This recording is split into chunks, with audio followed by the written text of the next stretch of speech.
남미에 나가 계신 선교사님께 들은 이야기입니다. 신문 만화에 실린 이야기인데, 호세라는 청년이 배를 타고 먼 나라에 가다가 난파되었습니다. 늘조각 의지에서 간신히 무인도에 닿았습니다. 며칠을 버팁니다. 배가 몹시 고픈데 비둘기 한 마리가 날아와서 배 딱 앉는 거예요.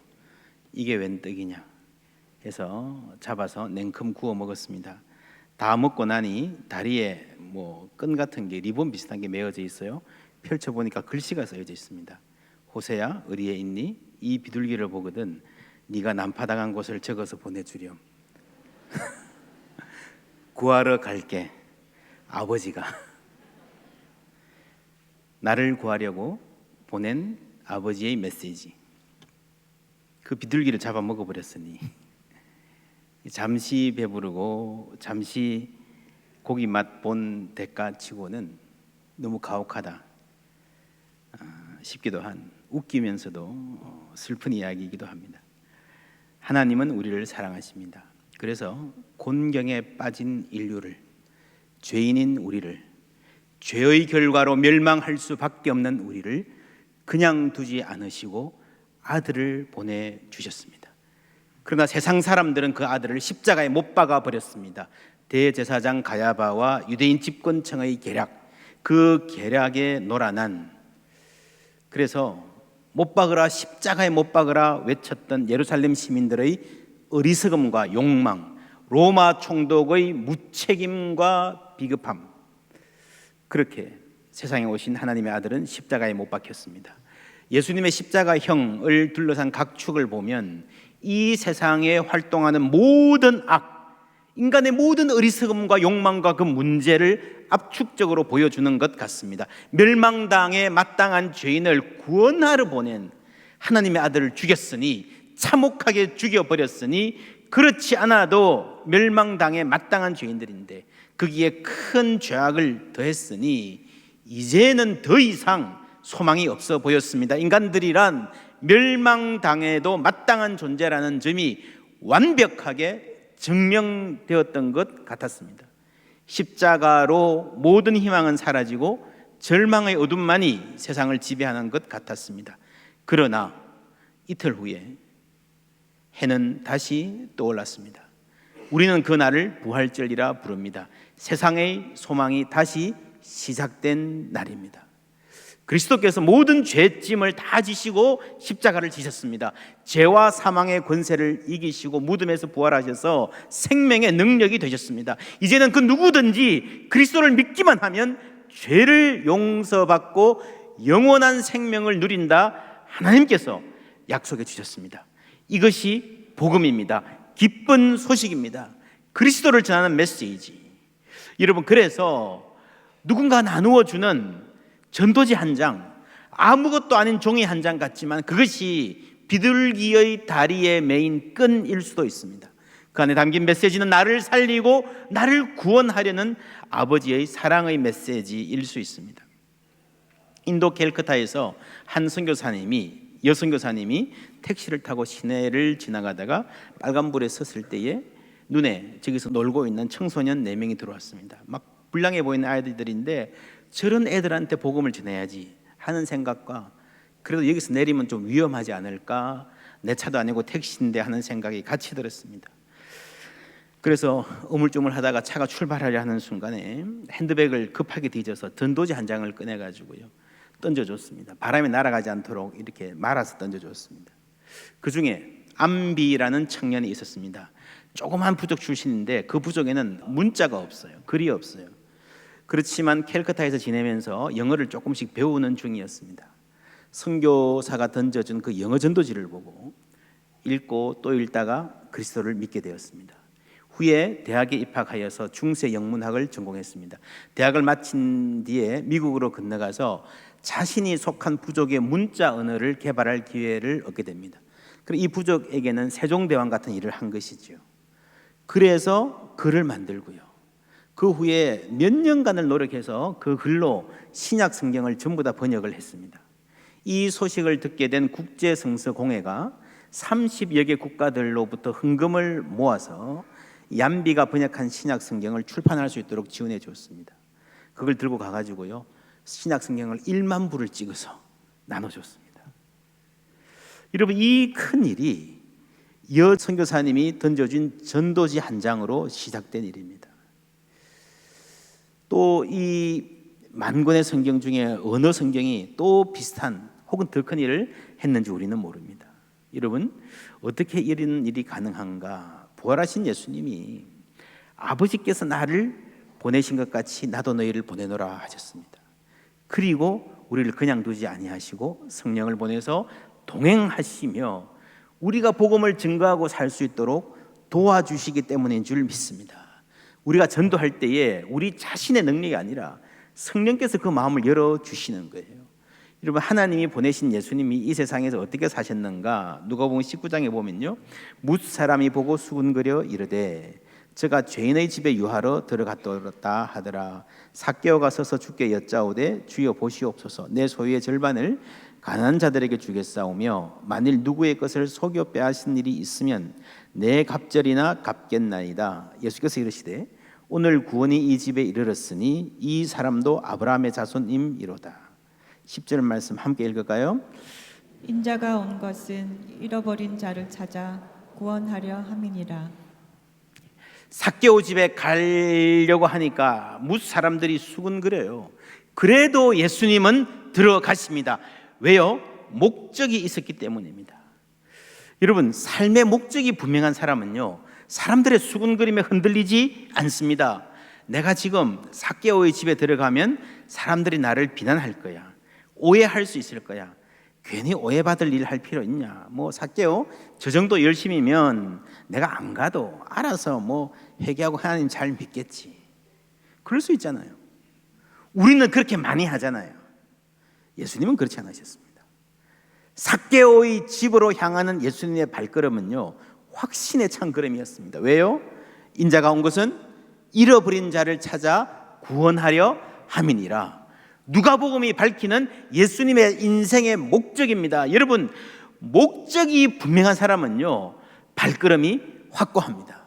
마음이 왔다 갔다 하지 않습니다. 꿈 너머의 꿈, 우리 인생에 분명한 목적이 있어야 됩니다라는 말을 계속해서 하는 이유가 여기에 있습니다. 여러분, 목적이 분명해야 해요.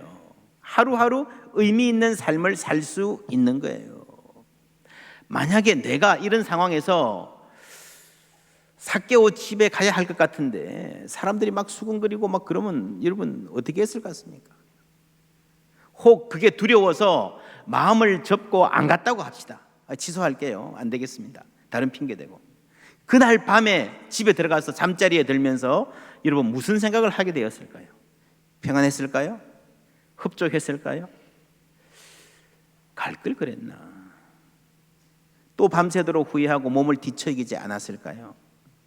미움받을 용기라는 책이 한국에서 유독 많이 팔린 이유, 해야 하는 일인데, 분명 가치 있는 일인데 사람들의 시선이 두려워서 포기하는 사람들, 그래서 잠 못 이루고 밤새 몸을 뒤척이는 사람들이 유독 한국에 많다는 말일 것입니다.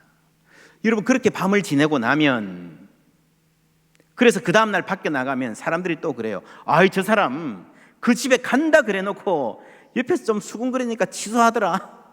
뭐 대단한 사람인 줄 알았는데 별거 아니네. 그렇지 않겠습니까? 여러분, 그게 세상입니다. 그게 사람입니다. 이렇게 하면 이렇게 한다고 말하고요, 저렇게 가면 왜 저렇게 가느냐라고 말합니다. 그래서 여러분, 사람들의 수군거림에 주파수를 맞추고 사는 이상 우리 삶에 절대 평안은 없습니다. 미움받을 용기라는 말은요, 남을 배려하지 말고 마음대로 살아라 그런 말 아니고요, 일부러 미운 짓 골라 하라 그런 말도 아니고요, 바른 말 한답시고 남의 속을 끓고 잘난 체하라는 말 아닙니다. 분명히 해야 하는 일인데, 가치 있는 일인데 사람들의 반응이 두려워서 포기하는 것은 나 자신에게 큰 괴로움을 가져다 준다는 말입니다. 이사야 26장 3절 말씀, 주께서 심지가 견고한 자를 평강하고 평강하도록 지키시리니 이는 그가 주를 신뢰함이니이다. 누가 평안을 누립니까? 심지가 견고한 자입니다. 누가 심지가 견고할 수 있습니까? 주님을 신뢰하는 사람인 줄 믿습니다. 여러분, 눈치 보고 왔다 갔다 하는 사람의 마음에는요 평안이 없어요. 인생의 목적이 분명해야 평안을 누릴 수 있습니다. 예수님의 인생 목적, 잃어버린 자를 찾아 구원하는 것. 스스로 나는 괜찮다라는 사람들이 아무리 뭐 상처받았다 그러고 왜 그래도요, 그건 예수님의 첫 번째 관심이 아닌 거예요. 잃어버린 자를 구원하는 것이 내 인생의 목적이다 분명했기 때문에 삭개오 집에 들어가야 될까 말아야 될까 그런 고민에서 면제될 수 있었던 것입니다. 그리고 그게 자유입니다. 진리가 우리를 자유케 하는 것입니다. 지금 이제 새벽기도 딱 4일 남았습니다. 마지막으로 여러분 열심히 이렇게 참여해 주시고요. 홈페이지에 가면은 우리 많은 분들이 또 간증들 올리고 계십니다. 40일 은혜 정리해서 간증 올려주시면 도움이 될 것입니다. 페이스북에도 매일 묵상과 기도를 올리시는 분들 계신데 그 중에 제가 이런 글을 보았습니다. 내 삶에 열매가 없다면 누가 나를 칭찬해도 아무 소용없습니다. 내 삶이 열매를 맺는다면 누가 나를 비난해도 아무 상관없습니다. 철로 역정의 저자 존 버년이 한 말입니다. 이분 스스로가 예수 전하려고 하다가 감옥까지 가신 분 아닙니까? 여러분, 내 인생에 분명한 목적이 있으면요, 남의 목소리에 흔들리지 않는 평안을 맛볼 줄 믿습니다. 그 삶은 반드시 풍성한 열매를 맺을 것입니다. 예수님은 아버지께서 나를 세상에 보낸 것 같이 나도 너희를 세상에 보내노라 하셨습니다. 이 사명을 갖고 열매 맺는 삶 되기를 주님의 이름으로 축복합니다. 그러려면 첫째요, 잃어버린 자에 대한 안타까운 마음이 있어야 합니다. 마태복음 9장 36절 함께 읽습니다. 무리를 보시고 불쌍히 여기시니 이는 그들이 목자 없는 양과 같이 고생하며 기진함이라. 아멘. 불쌍히 여기시니, 이런 마음. 둘째로, 예수님이 그들의 삶에 해답이 된다는 것을 믿어야 됩니다. 양들에게 가장 필요한 것은 목자입니다. 하나님과의 관계를 잃어버린 사람들에게 가장 필요한 것은 예수님입니다. 우리가 배고픈 이를 위해 빵을 주고 아픈 사람들을 위해서 병원을 짓는 것 참 귀한 일입니다. 그러나 그들에게 복음을 전하고 예수를 소개하는 것은요, 더할 나위 없이 귀한 일입니다. 목자 없는 양에게 아쉬운 것이 많겠지만 가장 절실한 것은 목자입니다. 어린아이에게 엄마가 없으면 부족한 게 한두 가지가 아니죠. 밥도 제대로 못 먹고요, 옷 입는 것도 어설프고요. 너 이렇게 추운 날씨에 왜 그렇게 입고 왔냐? 부족한 것이 한두 가지가 아닐 거예요. 이 아이를 사랑한다면 불러서 따뜻한 밥 한 그릇 먹일 수 있고요, 용돈 주고 학비 줄 수 있겠지만 그거 다 필요하고 좋은 일이지만 가장 절실한 것은 이 아이가 엄마 품에 안길 수 있도록 해주는 것 아니겠습니까? 이 사진은 1961년 서울 고등군법회의의 장면입니다. 한국 보도사진의 역사에서 손꼽히는 수작일 뿐 아니라 세계적으로 유명해진 보도사진입니다. 5.16 후 군사재판 장면, 이 여자분이 어떤 죄로 재판을 받는지는 모르지만 이 아이가 이모를 따라서 법정에 왔다가 죄수복을 입은 엄마를 알아보고요, 아장아장 걸어서 안기는 장면. 보통 법정에서는 어른이라도 앞에 나가면 제지당하잖아요. 근데 꼬마가 나가니까 아무도 그 순간에 그냥 아무도 어쩔 줄을 몰라서 놔둔 거예요. 이 사진을 찍었던 정범태라는 작가가 그 순간을 이렇게 회고하고 있습니다. 창문으로 한 줄기 햇살이 들어오고 판사가 막 판결문을 낭독하려는 긴장된 순간, 어디선가 자박자박 발자국 소리가 나더니 2-3살쯤 되어 보이는 어린아이가 방청석에서 걸어 나온다. 아기의 손을 놓친 방청석의 또 다른 여자는 어찌할 줄 모르는데 아이는 고개를 숙이고 있는 여인의 손을 꼭 잡고는 판사석을 바라본다. 우리 엄마를 살려주세요. 말은 없었지만 간절히 호소하는 듯한 이 장면을 라이카 3F를 꺼내서 찍었다. 잠시 정막이 흐르고 판사는 여인에게 무죄를 선고한다. 그러자 아이는 아무 일도 없었다는 듯 다시 방청석으로 돌아갔다. 여러분, 이 사진을 보는 사람은 누구나 지구 반대편에 사는 사람이라 할지라도 엄마가 집으로 못 돌아가면 이 아이가 어떻게 살아갈까 하는 그런 안타까운 마음 가지지 않겠습니까? 이 사진은 인도의 한 고아원에서 찍힌 것으로 알려진 사진입니다. 엄마 품이 그리워서 땅바닥에 엄마를 그려놓고 그 안에 들어가서 자는 아이. 여러분, 아이에게는 엄마가 필요합니다. 절실히 필요합니다. 엄마가 없으면 그 무엇으로도 만족할 수 없습니다. 이보다 더욱 간절히, 더욱 절실히 사람들에게는 하나님이 필요합니다. 그래서 오늘을 사는 사람들에게 그리스도를 전하고 하나님 품에 안길 수 있도록 해주는 것보다 더 급하고 더 중요한 일은 없는 줄 믿습니다. 그러기 위해서 우리가 생명의 능력 가운데 살아야 됩니다. 여러분, 악에는요 능력이 있어요. 죄에는 능력이 있어요. 그게 죄의 전념성으로 드러납니다. 여러분, 착한 아이들도요 조금 거친 말을 쓰는, 막 욕설 많이 쓰는 친구들하고 한두 명만 조금만 같이 있으면 금방 말이 달라지잖아요. 금묵자흑 아십니까? 하얀 천을 입고요 금은 재나 티를 가까이 하면요 금방 더럽혀지는 것을 우리는 많이 보았습니다. 그 반대 시커먼 사람들이 하얀 것을 가까이 해서 깨끗해지는 것을 별로 못 봤어요. 그래서 우리의 느낌과 감각과 경험은요 악이 강하다 생각합니다. 우리의 마음속에는 악에 대한 패배주의가 있습니다. 세상에는 독하고 악하고 반칙을 일삼는, 거짓말하고 그런 사람들이 늘 승리하고 영향을 끼치는 것 같습니다. 악은 힘이 셉니다. 우리가 잘 압니다. 한강을 가로지르는 서울의 어떤 다리에 유독 자살자가 많았어요. 기업들이 아이디어를 내서 난간에 이런 문구를 써놓았습니다. 많이 힘들었구나. 혼자가 아닙니다. 바람 참 좋다.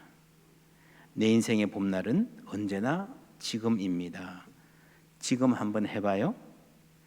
이게 지금 이건 청주 사진 같아요. 제 손을 잡으세요. 전국적으로 퍼졌습니다. 밥은 먹었어? 그래서 사람들이 이것을 브릿지 오브 라이프, 생명의 다리라 불리고 해외에도 소개되기도 했습니다. 저도 미국 살 때 이 뉴스를 보고 참 반가웠습니다. 정말 좋은 생각이다. 그런데 최근에 뉴스를 보니까요 이게 다 철거되어 버렸답니다. 이게 몇 년 지나다 보니까 이렇게 써놓은 다리가 다른 다리보다 자살이 훨씬 더 많이 늘어나게 됐다는 거죠. 놀랍죠? 왜일까요? 신문을 보니까 그렇게 분석해 놨더라고요. 여러분, 강가에 낚시 금지 해놓으면요 낚시꾼들이 거기에 몰린답니다. 여기 잘 잡히는가 보다. 옛날에, 요즘은 없지만 어디 가서 담벼락에 소변 금지 해놓으면 거기 더 더러워지잖아요. 그럴 수 있을 것 같아요.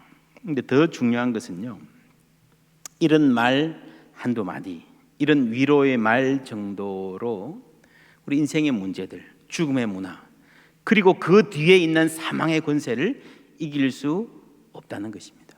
물론 우리가 이 땅에 생명 문화 진작을 위해서 다양한 시도를 하고 노력을 해야 되지만 여러분, 이 세상의 고난은요 훨씬 더 깊습니다. 인간을 괴롭히는 악의 세력은 어마어마하게 강합니다.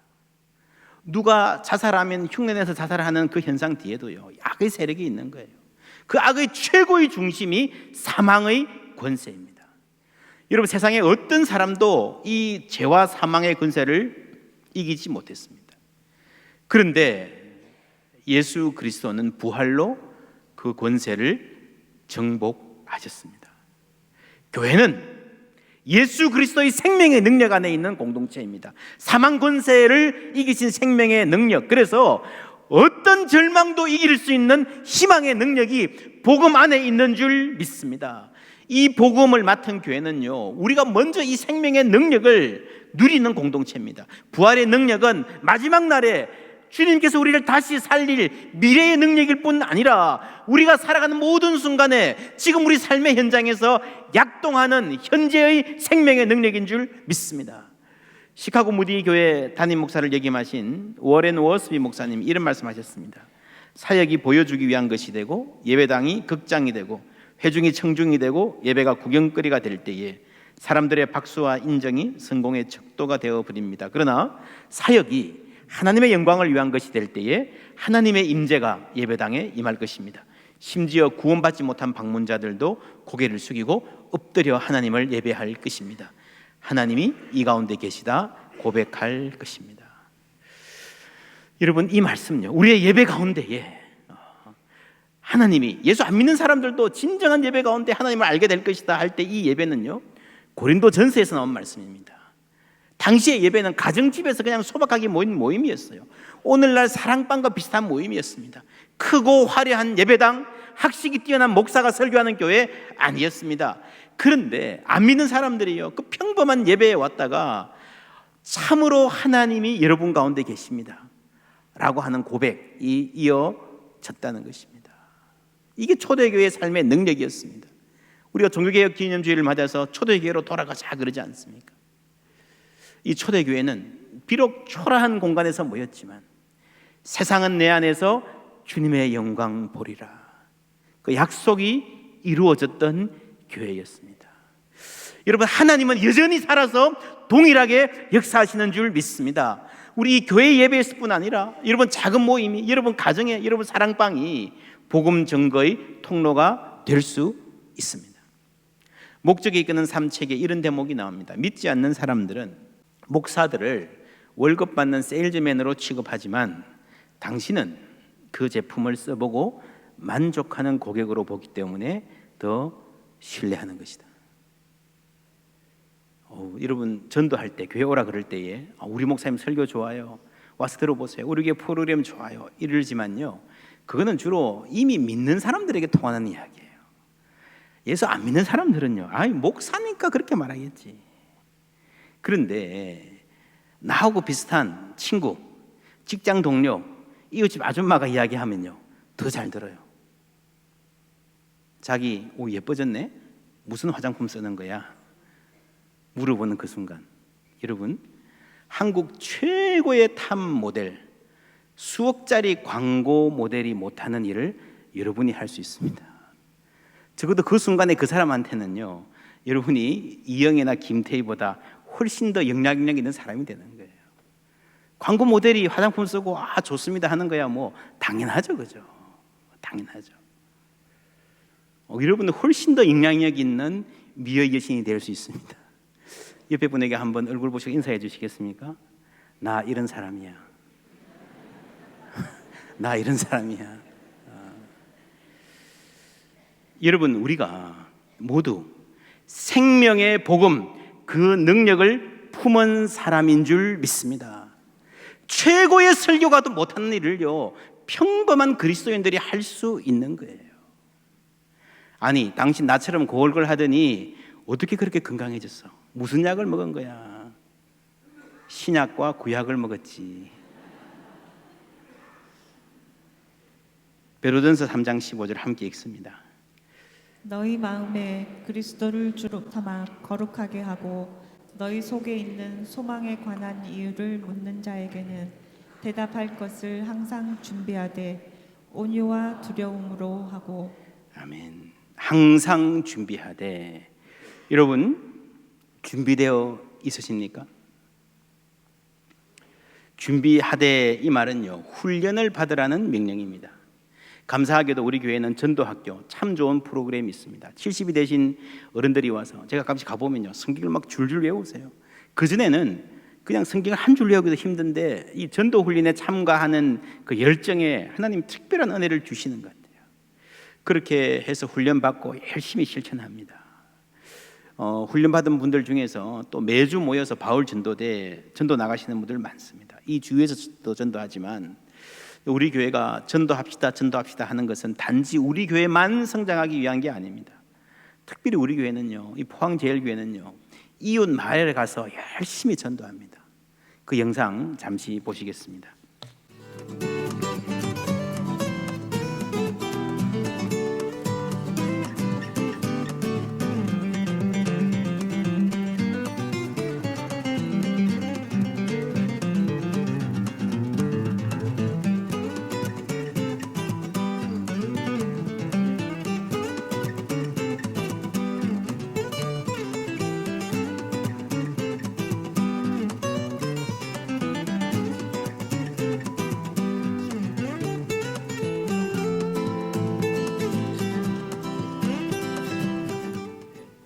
바울 전도대가 오셔서 3번 전도 활동하시고 우리 마을에, 우리 교회에 참 큰 변화가 일어났습니다. 첫 번째로는 일단 마을 주민들이 교회에 대한 인식이 많이 좋아졌습니다.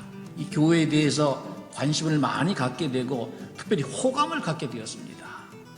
이것만 해도 사실은 우리는 대성공입니다. 또 놀라운 것은 이 바울 전도대 오시고 나서 우리 교회에 6명 새신자가 등록을 했습니다. 다 나이 많으신 70대, 80대 된 노인들이지만은 참 그들이 평생 교회 나온 적도 없고 절에나 다니고 미신 섬기고 이런 분들이었는데 그런 분들이 결심하고 교회에 나왔다는 것은 이건 놀라운 기적이 아닐 수가 없습니다. 더군다나 그 6명 모두가 다 세례 다 받으시고 지금까지 교회 열심히 잘 나오고 있습니다. 이것은 하나님의 놀라운 역사이고 하나님의 큰 은총이고 그리고 바울 전도대의 큰 열매라 생각이 듭니다. 포항제일교회 전도팀 전도 이후로 저희 교회 하나님 많은 은혜를 주셨고 지금은 많이 성장해서 든든히 세워지고 있습니다. 저희 교회는 동민과 성도들의 갈등으로 인해서 전도하기가 힘든 상황이 있었습니다. 그런데 바울 전도대가 3년 동안 열심히 사역해 주신 덕분에 관계도 형성되고 소통도 열려서 5명이 전도되었습니다. 교회가 없는 상계리 동네도 예수님에 대한 거부감이 심했는데 이제는 예수님을 알게 되어 경로당에서 기도할 정도가 되었답니다. 저희 교회가 체계적인 복음 제시와 조직적인 전도가 부족한데 전도팀들이 오셔서 그 부족한 점을 완전히 메워주셨습니다. 이제 전도팀들이 뿌려놓은 복음의 씨가 자라고 있습니다. 저는 그 열매들이 맺기를 기다리고 있습니다. 포항제일교회 전도팀 파이팅! 너무 감사한 소식 아닙니까? 여러분, 전도는 해봐야 합니다.